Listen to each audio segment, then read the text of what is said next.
అందరికీ నమస్కారం అండి.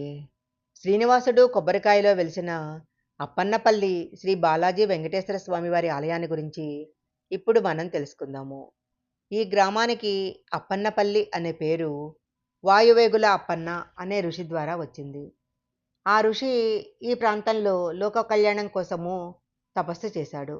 పూర్వకాలంలో ఈ ప్రదేశంలో బ్రాహ్మణులు వేదాలు వల్లెవేస్తూ ఉండారని ప్రతీతి. ఈ బాలాజీ ఆలయము కాకినాడకు 70 కిలోమీటర్లు, రాజమహేంద్రవరానికి 85 కిలోమీటర్లు, అమలాపురానికి 35 కిలోమీటర్ల దూరంలో ఉంది.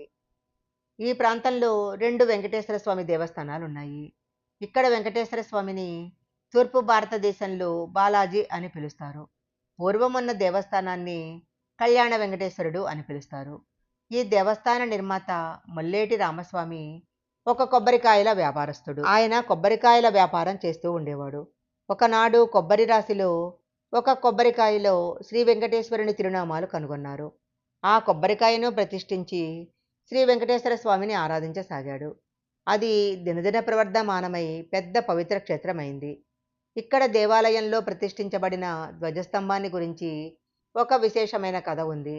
ఈ ఆలయ నిర్మాణకర్త మల్లేటి రామస్వామి కొందరు గ్రామ ప్రముఖులు ధ్వజస్తంభం కోసము నాణ్యమైన ఒక చెట్టును కొనటానికి వెళ్ళినప్పుడు ధర విషయంలో తేడా వచ్చి కొనకుండా వెనక్కి వచ్చేయటం జరిగింది. తరువాత కొన్ని రోజులకు గోదావరి నదికి వరదలొచ్చాయి.